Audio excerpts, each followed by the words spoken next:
Hi, welcome back.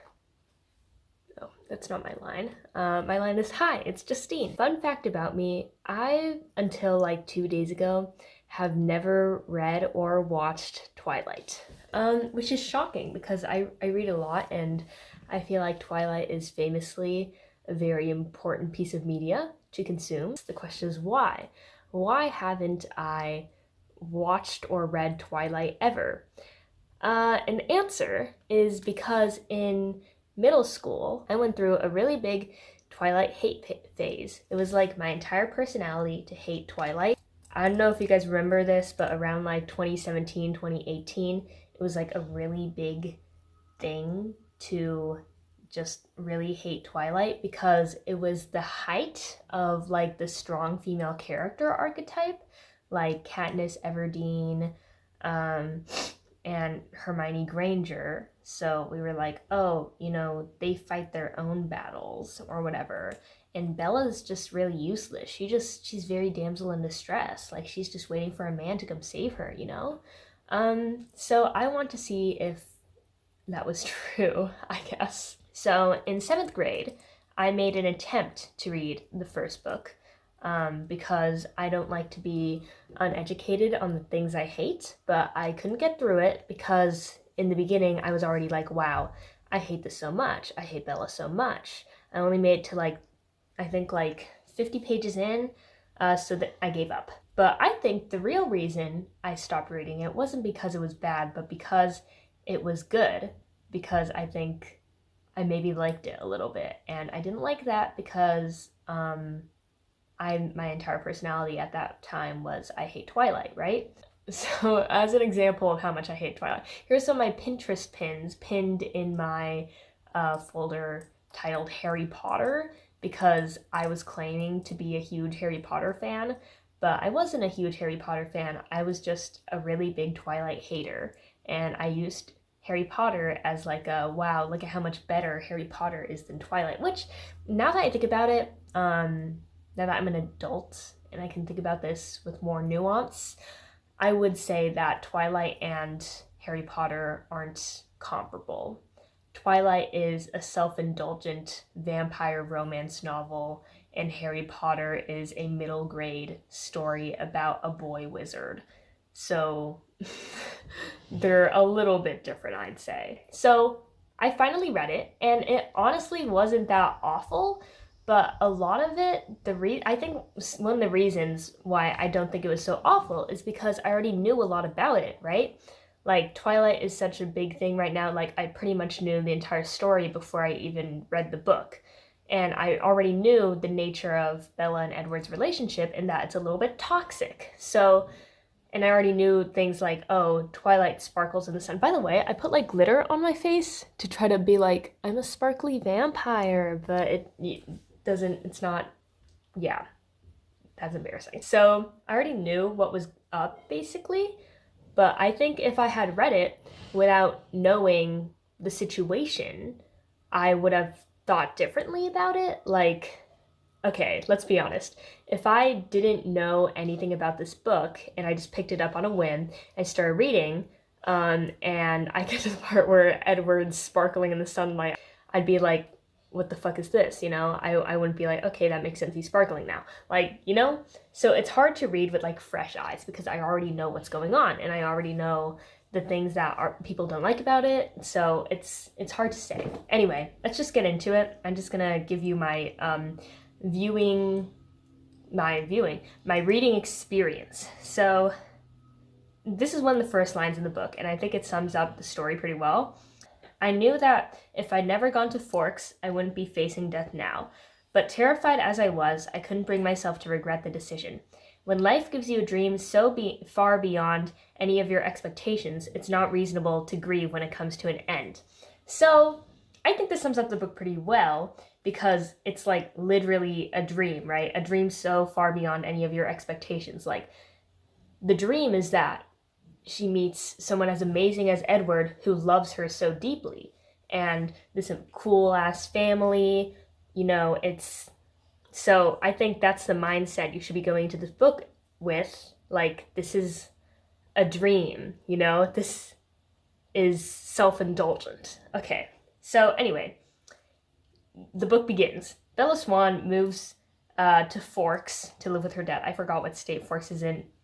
Please forgive me. She starts out in her new school immediately, and thing of note, Bella is incredibly popular without trying. So here's Bella's physical appearance. Bella is very pale, and her hair is very dark, and she basically already looks like a vampire. So she goes to Forks, a place where it is cloudy, and one would assume most people there are pale because there is no sun. So, but Bella goes to school there and she like stands out for some reason. And I'm like, why would she stand out if she already kind of looks like she's been living there all her life? Because she moved from Arizona, where you would assume most people are tan, you know? Tan and sunny. But Bella is already pale and cloudy when she moves to Forks. So I'm like, why is she recognizable to these people? Why is she so popular? Okay, but it's later confirmed that all the men are after her. All the men are in love with Bella immediately. Bella's just very beautiful, even though she claims to have never received male attention before moving to Forks, which is very strange. So maybe it's just like small town business, you know, she's like from Phoenix, I think. So that's not a small town. So maybe she gives big city girl energy, but she doesn't really do that, but it's whatever. She immediately makes a ton of friends. All these people want to be friends with her. All these guys are like carrying her books for her from class to class. She's just getting a lot of attention. Let's have a short analysis of Bella's character. She never says she's pretty, but she clearly is because people keep following her around and they're all very drawn to her. She's quiet and she's not that funny. I mean, she gets a little bit funnier throughout the book, but she doesn't really she's not very, I wouldn't describe her as a funny person. She's very independent. This is an admirable quality of Bella. She's very independent. It's stated that she gets groceries and she makes dinner for her dad like every day, and she basically takes care of the house, which is very admirable, and I like that about her. But overall, she's pretty bland. She has no real hobbies, and I wouldn't say she's particularly really anything. She's quiet, but she's not like super quiet. She's shy, but she's not like super shy. She's funny, but she's not super funny. She's nice, but she's not like super nice. I don't know. She's just a very bland person. And this is important because Bella is YN. The point of Bella is that anybody can see themselves in Bella because most people think they're pretty ordinary, I'd say. I think that I'm a decently ordinary person. I don't think there's anything remarkable about me, but the point is that, hypothetically, I move somewhere and I don't really do much. I just kind of walk around and people are immediately drawn to me. That's the point, okay? So it's important in a way that Bella is bland and boring. So she goes to biology and she sits next to Edward. Edward is very hot. Yeah, and he looks like high-key constipated the whole time. He's balling his hands into fists and he's trembling. And he's very tense. And Bella's like, what the hell is going on? It's very awkward the entire time. And then he runs out without talking to her. And she's like, okay. But then next bio class, he looks more lively. And he talks to her and he doesn't look constipated. So that's kind of weird. And they're also both super smart. They're looking at cells and they're like, I know what phase of mitosis this cell is in. Yeah, you're a junior. Okay. I don't want to be mean to them, but I don't know why it was important that they're both good at school or whatever. And it's also implied that Mike is stupid because Mike, one of the guys who is pining after Bella, comes up and he's like, oh my god, that was so difficult. And Bella's like, I didn't think it was that hard. Again, I just think that's also another self-indulgent quality. She's just really smart, just randomly. A couple days later, Bella almost gets killed by a car driven by a classmate, Tyler, another man. Edward saves her with his supernatural speed and supernatural, strength. And Bella is suspicious. The car's, barreling towards her, and she sees that Edward's over there, and she's like, wow, I'm gonna die. And Edward's, suddenly over there, and he has saved Bella, and she's like, how'd you get over here? So they go to the hospital, and Bella's like, hey, what's going on? But he's, really vague about it, and he leaves. So a couple days later, It's like some school dance. It's like the spring, what dance? I don't know. It's some school dance is coming up. And 3 boys ask Bella to the dance in one day, including that boy that almost killed her with his car. So I don't know what that's about. I guess he's like, wow, I just feel so bad for nearly killing you. Date me? That's never happened to me, guys. She rejects all of them. She's just not really into any of them. I don't know why. I mean, I know why. It's because she likes Edward, because he's hot and mysterious, and all these boys are regular. But I'm like, Bella, you're regular. So, in bio, Bella passes out due to, like, they're, like, doing blood stuff, so she passes out due to blood. Also, this bio class is weird as hell. This bio class requires people to prick their fingers to figure out their blood type. I've never been in a class where we were allowed to, like, physically harm ourselves. Like, I know that it's just a finger prick, but, like, maybe I'm just tripping, but, like, my school doesn't do that, okay? So in this class, they're supposed to prick their fingers, and Edward isn't there.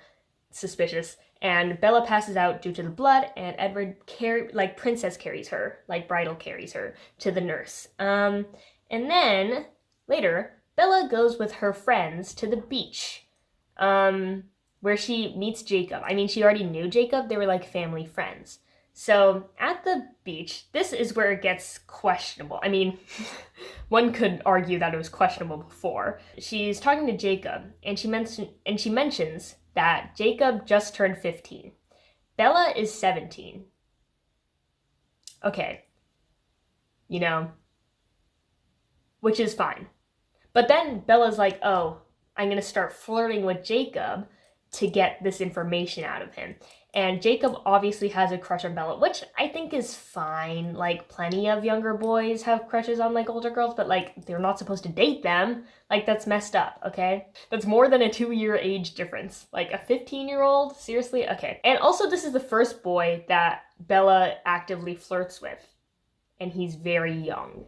This is a child. I mean, okay. I just think it's kind of weird because, like, Stephenie Meyer could have made Jacob any age, but she chooses to make him this young. A little bit too young, I'd say. And then Jacob tells her, like, some Native American tales or something, and he's like, yeah, the Cullens are, like, vampires or something like that. And she's like, oh, okay, interesting. Later, I know I'm just, like, stating events, but, like, this is what's going on. After this, Bella goes with her girlfriends. This is one of my favorite scenes of the book. Bella has a few friends at school, like Jessica, Angela, I think. And they're getting dresses for the spring dance, but Bella has decided that she's not going to go to the spring dance, and instead she's going to drive up to Seattle or something. Because that's what she's going to do. But she goes with her friends anyway to pick out dresses for the spring dance, which I thought was really fun. I love girl time. I love doing the little montages in movies where they're like, oh, when, like, one person goes into the dressing room and then they come out with some, like, crazy looking dress and their friends are like, oh no, like, I know, it just hits something inside me. So I was like, wow, this is so nice. Bella's hanging out with her girlfriends. So this is the last time this happens in the book, but she goes with her friends, and at some point her friends go get dinner, and she's like, okay, I'm gonna go to the bookstore, and she gets attacked by a group of guys, but she's saved by Edward. We don't know how Edward got there and what he's doing around that area. So Edward saves her, and he's like, hey, come have dinner with me, and she's like, okay, sure. So they have dinner, and they get into Edward's car, and Edward is taking Bella home. And Edward's like, what are your theories on why I friggin', like, saved you from that car? Like, how did I do it? And she was like, well, I think you're a vampire because Jacob told me. And he's like, yeah, you're right. So I'm pretty sure in the movie they have that iconic line where he's like, say it. And she's like, vampire. But that doesn't happen. Instead, they're just sitting in Edward's car, and she says it, and she guesses correctly. So yay. So she figures that out, and then Edward begins to exposit about vampireness. So here are the vampire logistics. Edward specifically can read minds. No other vampires can do this. Edward's special. Some vampires have, like, special powers that other vampires don't have. So this is Edward's special power. they have to drink blood, but Edward is like a ethical vampire. Edward and his family, the Cullens, are an ethical vampire family. So they drink like animal blood. So they go on camping trips where they go get their animal blood. They have super strength and super speed and super hearing, I think. And they're also mortal. So there are very few ways to kill him. You gotta like slice him up or whatever. Then he reveals the reason he's so drawn to Bella is because, remember that first day in bio when he was looking constipated and he was like shaking? Is because Bella smells really tasty. Bella has a really tasty smell, and he's very, very drawn to her smell, and he really wants to eat her, but he doesn't want to eat humans, obviously, because he's an ethical vampire. And then as this smell is like drawing him into her as a person, and now he's like kind of drawn to her like romantically. So that's weird. That's what's going on. But then, how next bio class he was fine. It's because he like fed, so he wasn't hungry. So he was fine to be around Bella. So, yay! Yaysies, we figured that out. That's not alarming at all. At this point, they basically they really like each other. Like Bella's like, at this point, I think she's already thinking that she's like in love with Edward, even though he just revealed that he's a vampire who really wanted to eat her at some point. But one alarming thing about this is that Edward keeps telling Bella to stay away from him. If you know anything about how relationships are supposed to be like, they're not supposed to be like that. If somebody is telling you to stay away from them and not date them because they're dangerous, you should probably just believe them because it's probably true in one way or another. So, but she's like, no, she's so drawn to him. He's just so hot. Like he has like godly bone structure or something. Like she's really, really into him. At the same time, he's saying stuff like, stay away from me, I'm dangerous. Remember that time I wanted to eat you. I'm a vampire, stay away from me. It's not good for you. He's also like, let me drive you to Seattle. So mixed messages here. And she's like, yeah, okay, you can drive me to Seattle. Let's talk about Edward real quick because I just talked about the relationship. So he has like high key anger issues. Like the reason Edward needed Bella to get in the car with him after he saved her from those attackers is because because he can't control himself. He's like, if you hadn't been with me, I don't think I would have been able to stop myself from tearing those people to shreds. Like he was just going to commit murder. So he needed her with him to prevent him from committing murder. Bit of a red flag if you ask me, but it's, I don't know. I think she kind of finds it sexy. She's like, oh, you want to kill those people so bad. That's so hot. And another thing, he's very overprotective of Bella. I kind of understand this to an extent because he's never really cared for a human before. So all his vampire friends who he cares about, they're very strong. They're basically they cannot be harmed. But Bella is a delicate human. And on top of that, she's very clumsy. It's mentioned a lot of the time that she just trips over things. Like there's that one point on the beach, and she doesn't trust herself to go take a walk because she's probably gonna trip and fall off a cliff. I'm like, God damn, who is just that clumsy? I don't know. I've never met someone where they're like, I'm literally a hazard. I can't even walk. Edward likes to tell Bella to be safe. So, I understand this to an extent, obviously, because she's a human. But he says this, 20 times throughout the book. He's like, here's a quote. He says, and you try to be safe, please. And Bella says, safe in Forks, what a challenge. And Edward says, for you, it is a challenge, implying that she's incompetent. His jaw hardened, very sexy. He says, promise. And she says, I promise to be safe. And then, even after he says that, he sneaks into her car and leaves a note that says, be safe. It's nice to have a partner that's protective of you, I think, but Edward just kind of treats Bella like a child, which is another aspect of their relationship. He likes to, mess with her hair, like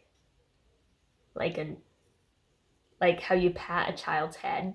He's like, haha, good girl, I hate that I just did it to myself. Okay. He's always messing with her hair like that. And I'm like, that's what you do to your 8-year-old, I feel like. Not your romantic partner. But it's whatever. Who am I to judge? It's also not great that Edward's canonically really old. And Bella's actually like pretty young to him. Okay, so on the day where Edward is supposed to be driving Bella up to Seattle, he instead takes her to like this forest. And it's notably a sunny day outside. So Edward's like, come here, come to this forest. And he goes and he stands in a clearing and he sparkles in the sunlight. So here's what happens. Edward in the sunlight was shocking.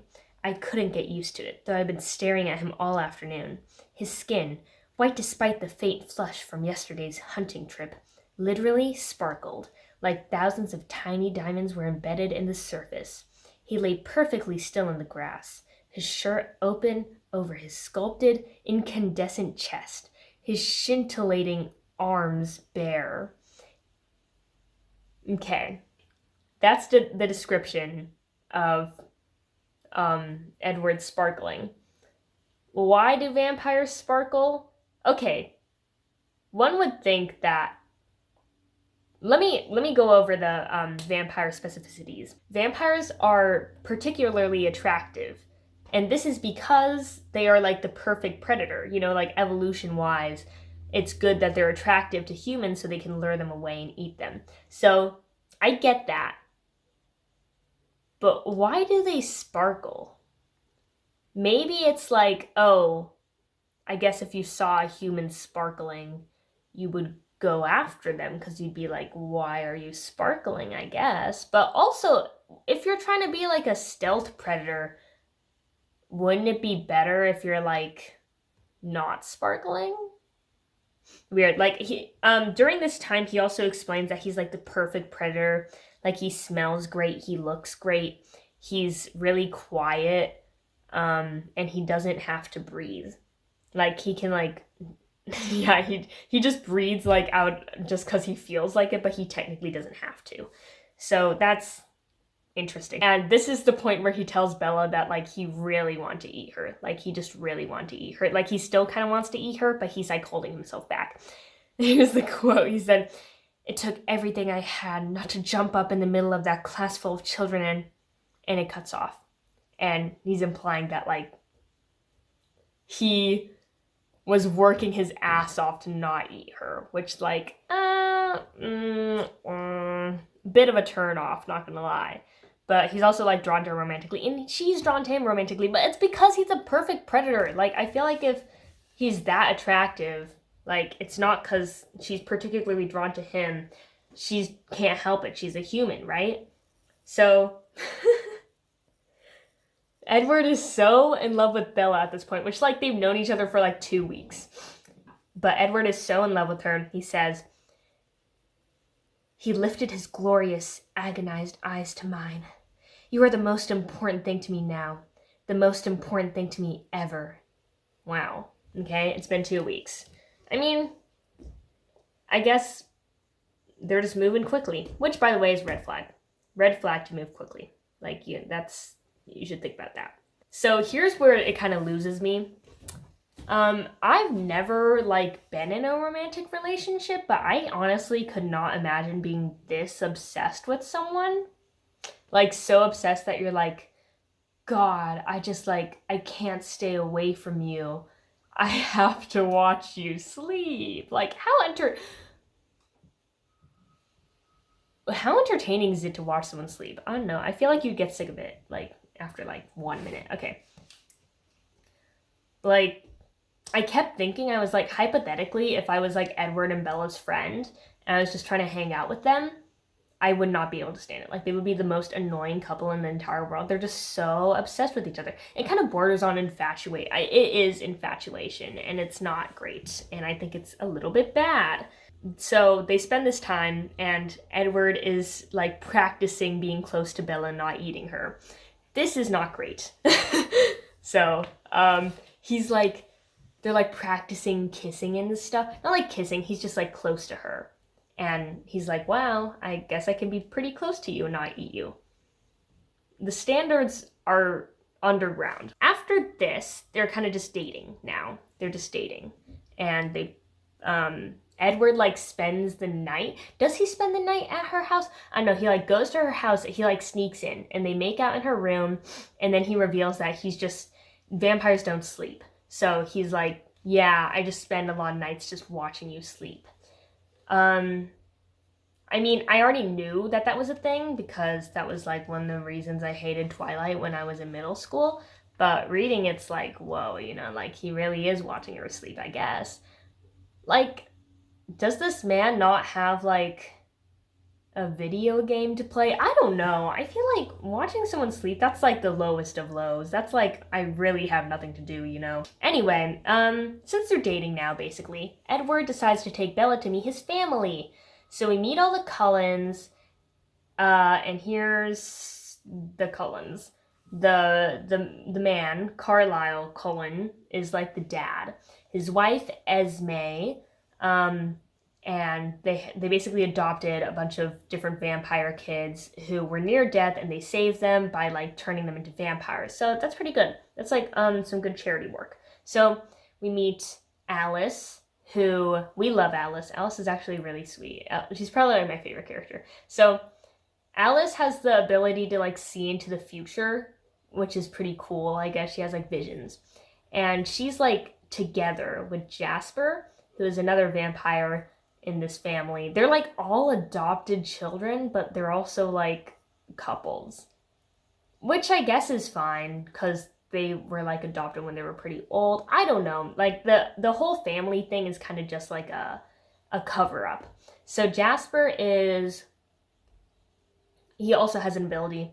He can just like calm people with his very presence, which is interesting. And then we have Rosalie, yeah, who doesn't like Bella for some reason. And we have Emmett. He's like buff. Okay, but Rosalie and Emmett also don't have any like significant powers. So yay, we meet the Cullens. They all kind of like Bella except for Rosalie, who's jealous of her humanness.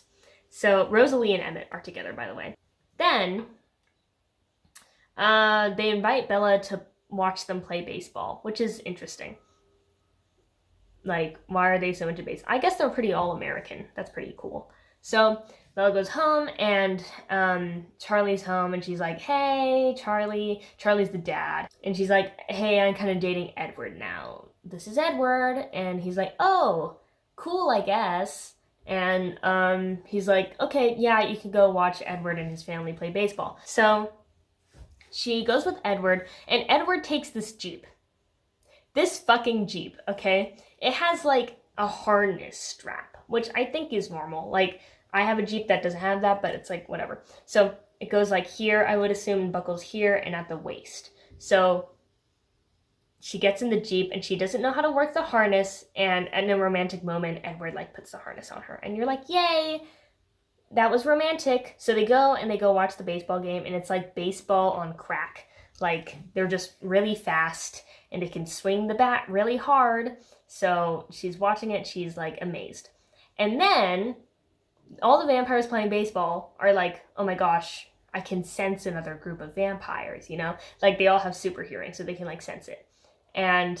But they're like, it's okay, we'll just keep playing. So they keep playing baseball, and then this other group of vampires come in, and it's a trio. And they're like, hey guys, we're just hunting through this area. And the Cullens are like, don't hunt through this area, like, we have a reputation to upkeep. We don't want anyone getting murdered around here. So they're like, okay, that's fine. And then they're like, wait, that's a human, like Bella. That girl's like human. And they're like, yeah, but she's with us. And then when they're like, well, I mean, like, can we have her, like, as a little snack? And Edward's like, no. You're like, why did I just do that? Okay, so he's like, no, you can't have her. And this intrigues the head vampire man, James. James is like, they're protecting this girlie. Now he really wants to eat her. So they sense this, and they're like, okay, we got to get to the Jeep. So they run into the Jeep, and I think it's Alice, Emmett, and Edward, and they're in the Jeep, and they like strap Bella in. The return of the Jeep. So Bella gets into this Jeep, and they strap her in, and they're like, Bella, we gotta go because this man really wants to eat you. And he's a tracker, so he doesn't stop until he eats his target. And Bella's like, oh my gosh, that's awful. And then she's like, shit, he's gonna track me to like Charlie's house, and he's gonna hurt my dad. We can't let that happen. So she's like enraged. She's like very, very upset, but she can't get out of the Jeep harness. She's like stuck in the Jeep.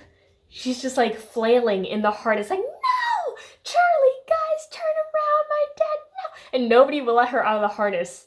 So they've effectively restrained her just by putting her seatbelt on. So that's really embarrassing. When I was reading it, I was like, God damn, girl, like, get out of the harness. It can't be that hard. I would assume it's just like a buckle, like 2 buckles, like just unbuckle yourself. I'm sorry. That was just like very important to me because I was like, why can't she get out of the freaking Jeep?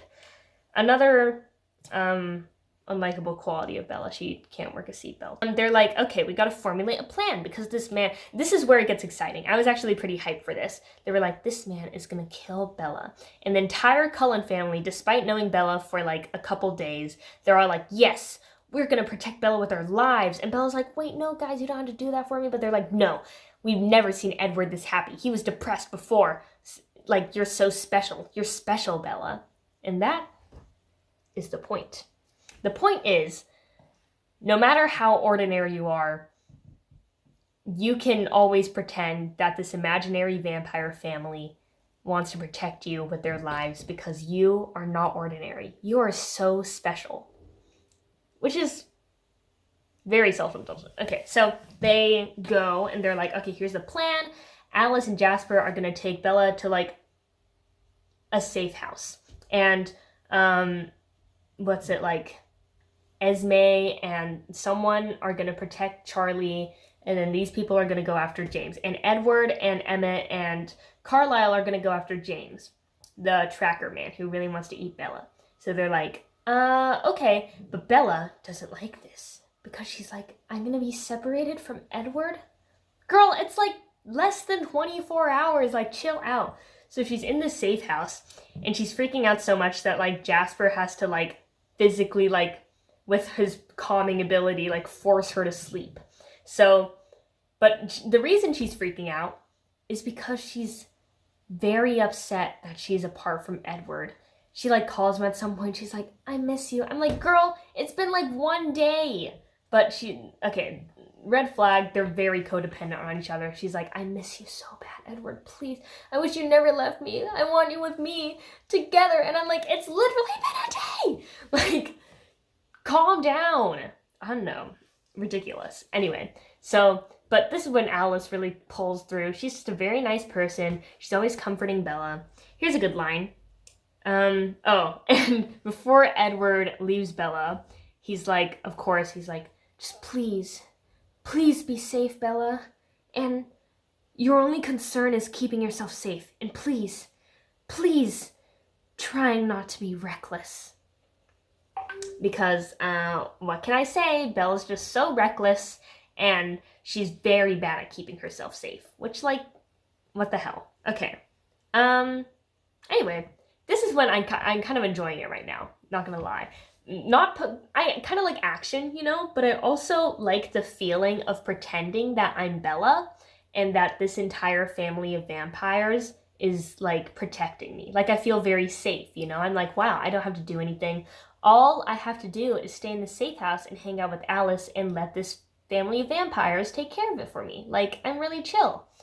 But unfortunately, Bella is too stupid for even this task. So she receives a call from her mom, and she hears her mom at first going like, Bella, and then it's James's voice. And James is like, hey, Bella, I want to eat you. Pull up over here and I won't hurt your mom. And she's like, oh my God. This is breaking vampire canon, okay? Because this is very weird. Alice is in the room with Bella when she receives this call.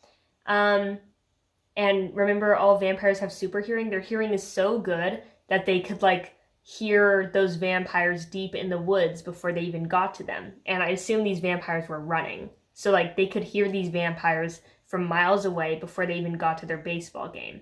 But when Bella picks up the phone, Alice can't hear the other side of the phone conversation. Which, like, I feel like you can hear the other side of the phone conversation if you're standing pretty close to someone, but as a vampire, you should be able to hear the other side of the phone conversation, like, if you're in the same house as someone, you know? So, Alice somehow doesn't hear that James is on the other end. And then James is like, Bella, go into a different room. And she's like, okay. So she goes into a different room. Even, I feel like in a different room, Alice still should have been able to hear the other side of the phone conversation. But basically, James is like, okay, you got to get away from these vampires and you got to, come to where I am so I can eat you and I can free your mom. So she's like, oh my God, okay. And he's like, arrive alone. So I don't know why Bella didn't just tell the vampires that he had her mom and she was like, let's formulate a plan together. Instead, she runs away from the vampires and this vampire family who's trying to protect her. They are her friends, She sneaks away from them to go be all self-sacrificial and go save her mom. So she pulls up at the place and it's a ballet studio. And the vampire man spends like 20 minutes like circling her and giving exposition. And then he starts trying to eat her. So he like breaks her legs and he's like biting her and shit. And she's like screaming. And before she can get killed or eaten, the Cullens arrive and they presumably kill James, I assume. I can't really remember if it said he was killed, and Edward is cradling Bella and they're like, oh my God, Edward, you have to turn her. But Edward refuses. Instead, he like sucks out the vampire venom and and then that worked and she's alive. And they take her to the ER and she wakes up in the ER and she's like, oh my God, Edward. And she's not even like, oh my God, I almost got killed. She's like, Edward is here. Oh my God, thank God Edward is here. That's the only thing that matters to me. And she's like, never leave me again, Edward. Oh my God, promise you won't leave me. Promise you won't leave me. Like, girl, this is not your biggest concern. You almost got killed by that vampire man. So Edward's like, I promise to never leave you. And then she's like, you should turn me into a vampire. I want to be a vampire like you so I can be with you forever. Quick reminder that they've been dating for like a month max. But she's like, I want to be with you forever. Like, physically alter my soul, my selfhood to stay with you forever.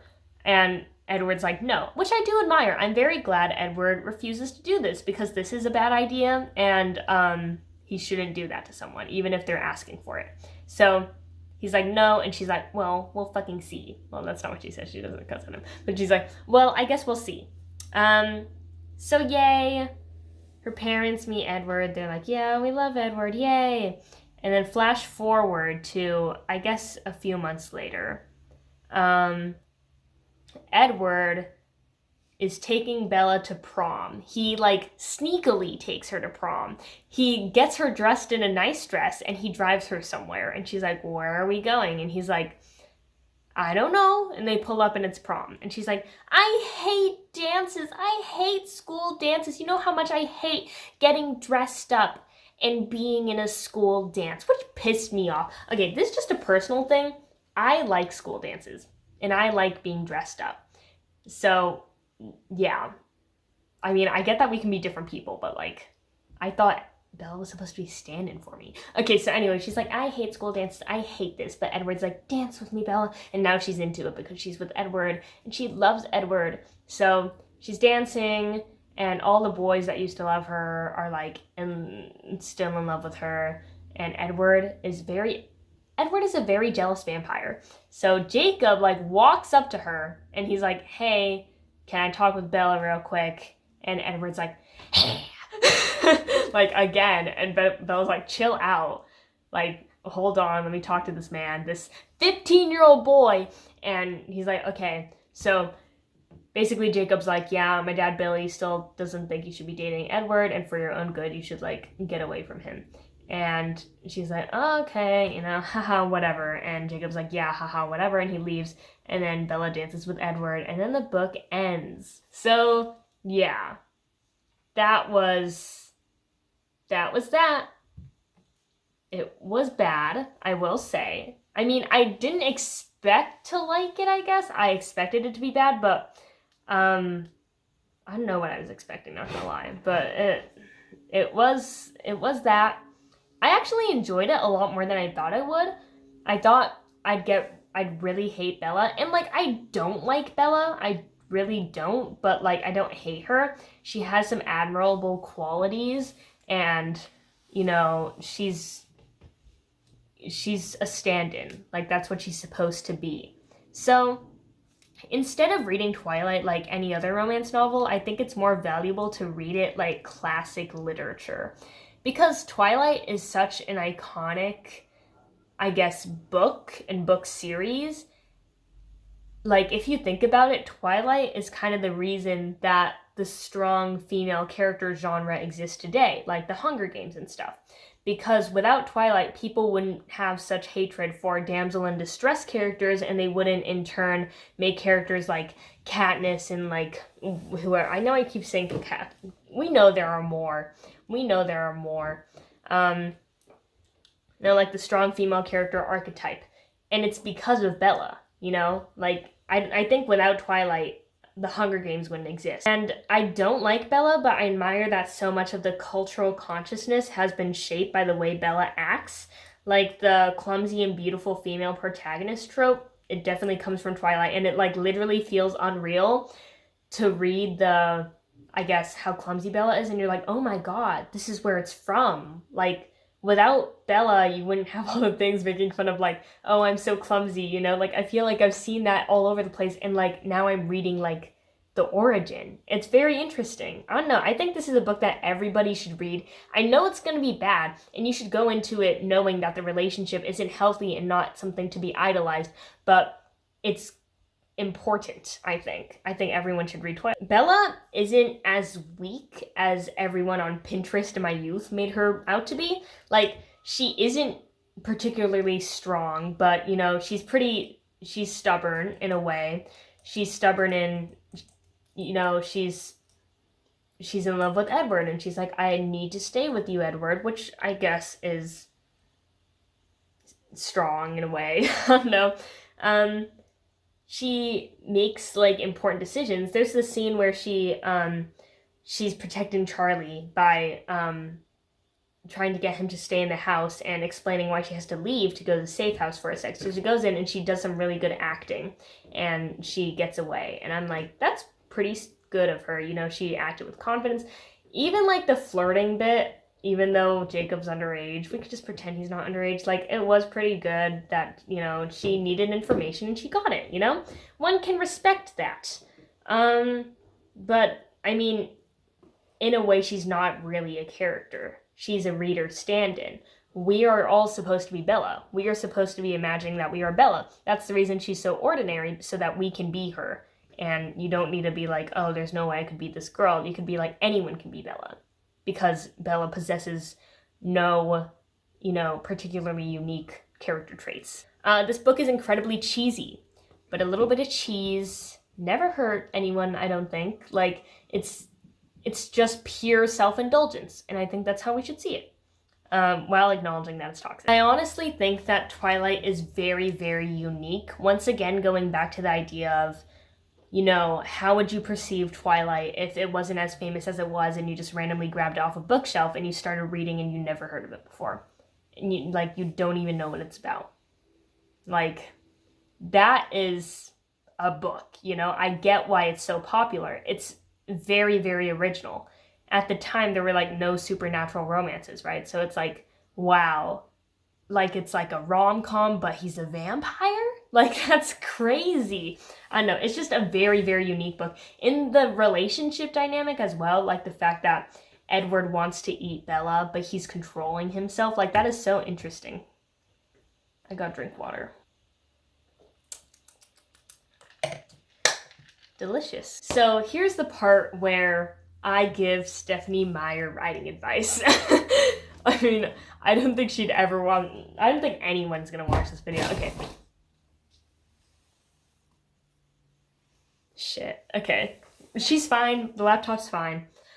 I think Twilight had a lot of potential, and I think it could have been very, very good. To this day, I think it could have been very good. Like, perfect, almost. And here's how. I think the answer lies in Bella's character. Bella is great audience, like, self-insert, but she's not a great character. Because it's just completely unrealistic to think that Bella is special in any way when she's so extraordinarily ordinary. She's just very, very regular. Here's my solution. I think Twilight should have been more of a manic pixie dream girl story. Bella is from Phoenix, right? A very sunny place. Vampires cannot go into the sun or else they're going to sparkle and people are going to know that they're vampires. So the vampires in the story haven't seen the sun very often. But Bella is from a sunny location. She goes to Forks, everybody here is gloomy. And scientifically, I think the sun makes you happy or something. So I think it would have been pretty cool if instead of, the Bella we got in this book, Bella was more of like a quirky, spunky, very cheerful girl who's very colorful and she's very sunny, Instead, like basically the opposite of the Bella we get here. In this book, Bella's like weirdly morbid and pessimistic. I don't know. She's exactly what you would expect someone from a gloomy place like Forks to be like, which makes no sense because she's not from Forks. She's from Phoenix. Okay, so in this one, Bella's like a sunny girl. And she goes to school, and the reason everybody at school is so drawn to her isn't because she's just a pretty girl. It's because her overall energy is very different and very unique. And these people from Forks haven't seen a girl like her before, so obviously they're drawn to her. They're like, wow, she's so different, she's so cool. Maybe Bella's like a little bit tan. Maybe she wears a lot of color, which I think would have made for like some pretty cool contrast, like maybe everyone in Forks wears gloomy colors, but Bella is very colorful and she stands out, which is why she's special, okay? Like, I feel like if you watch the movie Twilight, which I haven't watched it, okay, but I've seen like clips from it and stuff. Like, I know what the overall vibe is. Bella looks exactly like everybody else in that movie, Like, Kristen Stewart is beautiful, But besides just physical beauty, I think there needs to be something more, like a general vibe. So that's why Bella is sought after. And I think this solves the problem of everything that's special about Bella in the Twilight book is that she's pretty and she smells good. And both of these things are completely out of her control. She is not the reason that she is special, That's just how she was born. So I think a way to make this better would be Bella is special because of who she is as a person. She's just a special girl, which, would make sense. I don't know. Like, she's just really spunky and she's like sunshine. And this, I feel like, makes the vampire storyline more connected almost. Like, these vampires, Edward is drawn to Bella because he can't be out in the sun very often. And Bella is like sunlight, And he craves sunlight. He's lacking sunlight. And he's like, wow, I'm so drawn to this girl, She's like the sun. Like, she's like a drug to me, Which, like, I think adds... the relationship still gets to be a little bit toxic, Because he gets to be, like, obsessed with her or whatever. And that's good. I mean, it's bad, but like I feel like it still retains some of the overall vibe. So Edward, before meeting Bella, he's like a little bit depressed, and after he's like, wow, she really brings the excitement and energy into my life. And this is very, very different from the book Bella, who is not very energetic or enthusiastic or excited about much of anything. And also, obviously, we would change that Jacob is 15. Jacob would be appropriately aged for Bella because we don't want Bella to be a predator. Okay, yeah. And we can keep the ending, but a little change. To give Bella more agency in her own story and to make her less of a damsel in distress character, I feel like we should have Bella save Edward in some way. And not in like the way like you saved me from being sad because you make me happy. Like, I feel like she should physically save him. Not in like a physical strength way, but like in some sort of feat of innovation that makes us think that Bella is very intelligent, which is what I think Stephanie Meyer wanted us to think, but nobody came out of that thinking that Bella was smart. Okay, so at the end, maybe Edward is fighting the vampires and Bella is hiding somewhere. And the vampire man gets the upper hand on Edward and he's gonna kill him. And Bella's like, oh my god. So she does something innovative. Like maybe she like sets something on fire, or she, something to draw his attention away from Edward to save Edward's life. And then because it draws the attention to her now too, and this vampire is after Bella, and he wants to kill Bella, and now Bella's in danger. So Edward recovers from whatever had happened to him, and now he saves Bella and kills that guy. So in the end, Edward still saves Bella, but Bella saves Edward as well, which I think would make for a more interesting story and make Bella a more, respectable character. Be like, oh, she did something too, And it wasn't a physical strength thing. Like, one of the reasons I feel like in Twilight, the reason that Bella has to be a damsel in distress character is because she's the only human. All these vampires, there's nothing she can add to this war effort that would be helpful, because all these vampires are so insanely overpowered. There's nothing she can do that wouldn't help. But I feel like in this plot twist, there is something she can do. She can use her intelligence and her creativity to find a way out of like a difficult situation and save the one she loves. Yay! Okay, so I feel like with these literally only like 2 changes, 3 if you include Jacob being appropriately aged. I think Twilight could have been a much more interesting, a much more interesting and not problematic story. But one could argue, if Twilight was a good book, would it have gotten as popular as it is today? If everybody just read Twilight and they were like, this is a good, interesting book, would the Twilight obsession be the way it is that it is today? Be the way it is today, And I think it wouldn't be. I think if Twilight had the changes that I just provided, and it was genuinely a good book, and Bella was a genuinely good character, it wouldn't be as camp, I guess. Twilight is popular in a way because it is bad. And I respect that. I love a good bad book. I'm glad Twilight is the way it is. It's perfect. If you haven't read Twilight, read that shit.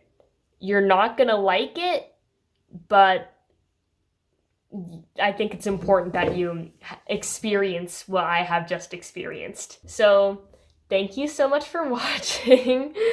I hope you had a good time. Leave a comment down below, even if it's a hate comment. I just want to comment, guys. And like and subscribe. I love you guys.